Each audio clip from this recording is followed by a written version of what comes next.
अस्सलाम वालेकुम फ्रेंड, हाजियों की रवानगी का ऐलान हो चुका है। हुज्जाज कराम की रवानगी और वापसी का ऐलान कर दिया गया है और एयरलाइन से मुआहदा भी तय पाया गया है।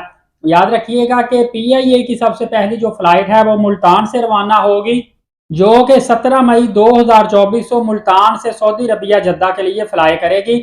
इसके बाद आखिरी जो PIA की फ्लाइट है वो 10 जून को लाहौर से जाएगी। याद रखिएगा कि जो लोग पहले फ्लाई करेंगे वो पहले वापस भी आएंगे, लेकिन चूंकि आपको पता है सरकारी हज 38 से इवन के 35 दिन से भी लेकर 42 डेज तक का होता है। तो जो लोग पहले चले जाएंगे वो 42 दिन रहेंगे, जो आखिर पे जाएंगे वो 38 दिन रहेंगे, 40 दिन भी रह सकते हैं। इसी तरह जो पहले पहले लोग जाते हैं वो पहली फ्लाइटों में वापस भी आ जाते हैं। शुरू शुरू में रश कम होता है, उनको ज़ियारत करने का भी मौका मिल जाता है। मदीना शरीफ में भी उनको ज़्यादा दिन मिलते हैं, मतलब 8 से 10 दिन उन लोगों को मदीना पाक में मिलते हैं। जो बाद में लेट जाते हैं उनको 6 दिन मिलते हैं, सम टाइम 4 दिन मिलते हैं। याद रखिएगा कि आपने अपना पासपोर्ट और कंप्यूटराइज जो रसीद है और बायोमेट्रिक जो रसीद है वो 5 मार्च से पहले पहले आपने सबमिट करवानी है, क्योंकि 5 मार्च लास्ट डेट है, उसके बाद आपको टाइम नहीं दिया जाएगा। इसके बाद हाजी कैंप में आपको हज फ्लाइटों के शेड्यूल के बारे में भी बता दिया जाएगा। पाक हज में जाकर आप जब अपना लॉगिन क्रिएट करते हैं वहां से भी आप अपनी फ्लाइट का शेड्यूल देख सकते हैं। और इसी तरह हाजियों के लिए 1 महीने तक हज फ्लाइट का ऑपरेशन जारी रहेगा। उसके बाद 21 जून, 20 जून या 21 जून 2024 से वापसी का आगाज हो जाएगा और तकरीबन 21 जुलाई तक, मतलब 1 महीना पूरा लगेगा, हाजियों को वापसी लेकर फ्लाइटें आना जाना शुरू कर देंगी। इसके अलावा आपको मैं एक और बात बताता चलूं, 21 जुलाई के बाद ही जैसे ही General Authority of Civil Aviation Saudi Arabia, मतलब कि जो इनकी गाका कंपनी है एयरपोर्ट की, उनकी तरफ से नई पॉलिसी आ जाएगी उम्रा सीजन 2024-25 की। इंशाल्लाह मैं पॉलिसी आपको दिखाऊंगा, उसका लिंक भी आपको दूंगा और सबसे पहले आपको नई उम्रा वीजा पॉलिसी के बारे में आगाह करूंगा। लॉन्ग हज आपको पता है कि 38 से 42 दिन का होता है और इसी तरह जो शॉर्ट हज है वो 14 दिन से लेकर 19-20 दिन, इवन के 21 दिन तक के लिए होता है। जो लोग शॉर्ट हज पर जाने का इरादा रखते हैं वो शॉर्ट हज पर भी जा सकते हैं।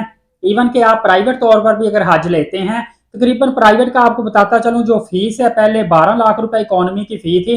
अब चूंकि प्राइवेट तौर पर लोग कम हज पर जा रहे हैं, सीटें काफी ज्यादा अभी बची हुई हैं, इसलिए इन्होंने मजीद रेट कम कर दिया है और आने वाले दिनों में जितना सरकारी हज का पैकेज था उतना ही प्राइवेट हज स्कीम का पैकेज आपको देखने को मिलेगा। और अच्छी बात यह है कि D और C कैटेगरी होती है सरकारी और प्राइवेट हज की, जो बिल्कुल साथ साथ कैटेगरी होती है। इनकी ऑलमोस्ट फैसिलिटीज भी सेम होती हैं, सिर्फ डिफरेंस होता है A और B कैटेगरी के साथ। A और B कैटेगरी जो है ये फर्स्ट क्लास एलीट क्लास लोगों के लिए इकोनॉमी होती है, जिसमें America, Canada, Australia, New Zealand, Europe के जो लोग हैं या जो VIP हज 25-30 लाख रुपए का पैकेज लेते हैं, A और B कैटेगरी उन लोगों को दी जाती है। C और D कैटेगरी जो दी जाती है, D कैटेगरी में सरकारी तौर पर जो हज पे जाते हैं और C कैटेगरी में जो प्राइवेट तौर पर इकोनॉमी पैकेज लेकर जाते हैं। जैसे मैंने आपको बताया कि ये ऑलमोस्ट सेम इनकी फैसिलिटीज होती है। और 5 लाख रुपए में भी हज का आगाज हुआ है, लेकिन पाकिस्तान से नहीं हुआ, इंशाल्लाह करीब हो जाएगा। बांग्लादेश वालों ने एक नई सर्विस जारी की है जिसमें इन्होंने 1-2 बहरी जहाज क्रूज खरीदे हैं और ये बहरी जहाज के जरिए से किसी भी नेशनलिटी का अगर बंदा है वो बांग्लादेश से अगर हज के लिए जाता है तो सिर्फ और सिर्फ 5 लाख रुपए के अंदर अंदर उसको हज करवा दिया जाएगा, जो उनके लिए बहुत ज़्यादा आसान है। लेकिन इसमें तकरीबन 7 से 8 दिन लगेंगे हज पे जाते हुए, ट्रैवल काफ़ी ज़्यादा लंबा होता है और इतने दिन ही वापसी पे लगेंगे। बाकी आलमोस्ट 10 से 12 दिन वो सऊदी अरबिया में मक्का और मदीना पाक में क़याम करेंगे। मुख्तसर सी मालूमात थी, दूसरों तक शेयर कर दीजिएगा। नए आने वाले एलीट साकिब यूट्यूब चैनल को सब्सक्राइब करके बेल नोटिफिकेशन को ऑल कर लें ताकि तमाम तर अपडेट सबसे पहले आपको मिलती रहें। नमाज कायम करें और रोजाना नबी पाक सल्लल्लाहु अलैहि वसल्लम पे कसरत से दुरूद पाक भेजा करें। हाफिज मोहम्मद साकिब को लाहौर पाकिस्तान से इजाजत दीजिए। अपना बहुत सारा ख्याल रखिएगा। बहुत शुक्रिया। अल्लाह हाफिज।